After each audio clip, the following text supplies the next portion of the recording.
So today we are going to do R.L. Stine's Fear Street Secret Admirer. We have 5 main characters, I think, for this book. It's going to be Selena, Katie, Jake, Danny, and Eddie. Eddie Spaghetti. Selena's our protagonist. You know, she's the star.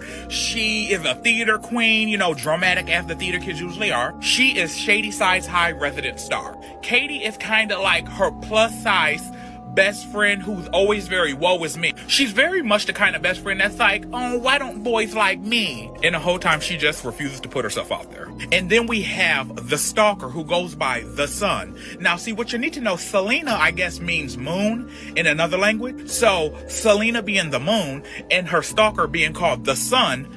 Sun and moon, you get it up and down. And the book opens up from the perspective of a letter where the sun is telling us he's determined to be the only one in Selena here's audience. So the book finally opens up with the ending of the school's play. We meet Selena, Allison, and Jake, who are all taking their final bows for finishing up a good round of play. Allison's more of like an associate than friends, let's keep it real. But our girl Allison, she's friends with Jake for years, so that's the reason why she still calls like Selena by her nickname Moon. So then we meet Mr. Riordan, the drama club director, who praises everyone and reminds them about the cast party at his house later. And I'm like, if you the club director, why would the students be going to your house? Why not have it at a public play? But everybody's like, oh, we can't wait. And he lets everyone know that the new play that they're going to be putting on for the spring show is going to be the iconic Romeo and Juliet. Never was a story of more woe than that of Juliet and her Romeo. I'm not going to lie, Shakespeare was in his freestyle bag with that. So as the girls are leaving the stage from taking their final bows and stuff like that, Selena runs into her ex-boyfriend Danny, who they had a good conversation, but she's like, I can't believe I dated this scrub. So as they're walking back to the drama club locker room area, Katie, Selena's best friend, is like, girl, you know you gonna get Juliet because none of us other bitches is even worth like a real kiss ass. Because honey, you need to walk into that energy of, honey, I'm not better than nobody else, but ain't nobody better than me either.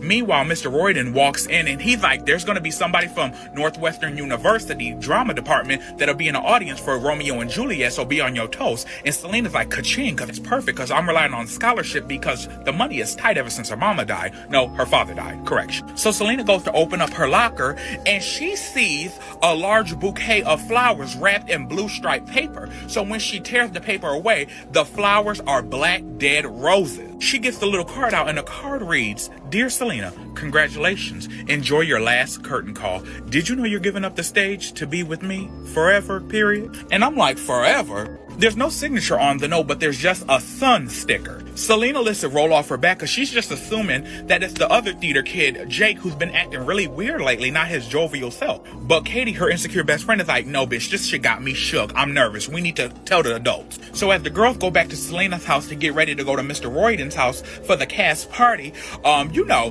girl, Katie is still telling Selena how pretty much blowing smoke up her ass, like, oh, girl, you gonna get Juliet. And she's still a little bit overreacting about the dead flower. And Selena trying to change the subject. She's like, Katie, you know what? You should actually apply for Juliet too, because you should do something than being the stagehand. Get in front of the camera. But you know, Katie's character is 20 pounds overweight, very self-conscious. So since she's overweight, you know, her best role is in the shadow. Couldn't be me. You would see my big ass all up and down that stage like a seal. And while she's telling her, like, girl, stop all that self-deprecating humor and stop downing yourself, we reveal that Selena used to be overweight with Katie too, but she lost weight once she joined theater. But, you know, Katie would rather complain than just do something. They're all in Selena's room getting ready for the cast party, right? Next thing you know, Katie freaks out because she's like, there's somebody watching us in the window. They go to look out the window. Nobody's there. As they're leaving downstairs, they see in the backyard a ladder fell from underneath Selena's window. They go up to the ladder. They find a sun sticker. So now on the way to the party, Katie's like, bitch, you got a stalker. You need to tell some adult figures. But Selena's like, bitch, I don't have any reason for somebody who would want to stalk my ass. I'm in the theater and that's the most interesting thing about me. And Selena's like, who do you think would really stalk me? Then it dawns on her, Danny, her ex that she broke up with over a year ago. Katie is like, honey, if you need help, I'll take Danny off your hands. And I'm like, wait a minute, bitch, you insecure about your weight, but you willing to take my ex? That ain't no friend. Next thing you know, as they're continuing driving to the cast party, they're being tailgated. And they're like, oh, is this the son? Turns out it's just Danny tailgating them to get her attention. They get out to go up to Mr. Riordan's house. Danny gets out. He's like, I want to tell you something. But Selena's like, bitch, I don't got time for your shit. And she walks away. So when we get into the cast party, Mr. Riordan introduced a second-year junior college student named Ed, who will be interning at Shady Side as an assistant drama teacher.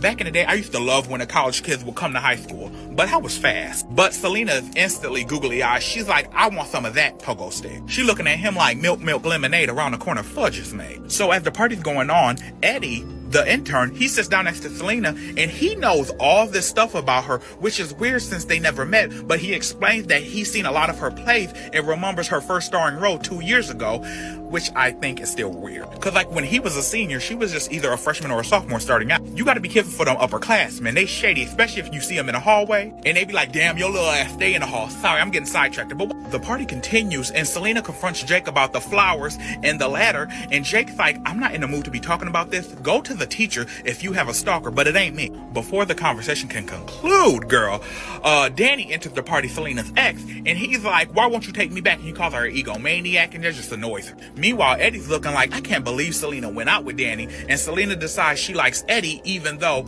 he's a little way too intense. So meanwhile, later on in the party, Danny's still there, Selena's ex, who's not even in the theater. He's like a jock top. And Jake, who was like the theater student of the group, who's like moody to himself, recluse, but always going through a mental storm. They get into like a fight over which of them would take Selena home for the party, except neither of them have even asked Selena. Meanwhile, Selena's like, I don't know what y'all fighting for because, honey, I arrived with the chicks, but I'm not going home with the dick. Why the next morning after the party, she gets a call from the son, and he's like, oh, bitch, we about to be together forever. And she freaking out.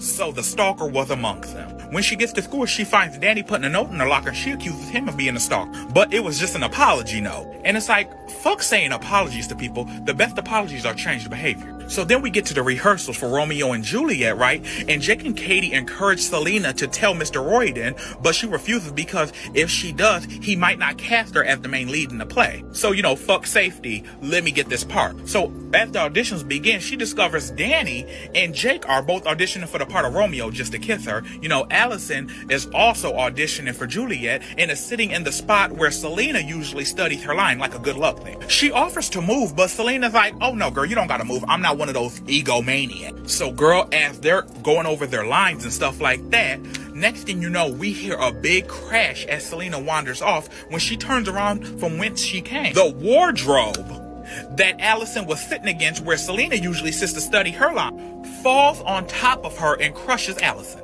Even though everybody in the theater knows that that's where Selena usually sits. So we know that wardrobe that fell on top of her ass was meant for Selena. Girl, Allison's taken away in an ambulance, and the police investigated, determining it was an accident. Apparently the cabinet was too full and one of the front legs was weak. All of a sudden, after all these years of it being found. After all the commotion dies down, Selena goes among the rubbish, and guess what she finds? A sun sticker. If y'all want part 2, comment down below. Y'all know what to do.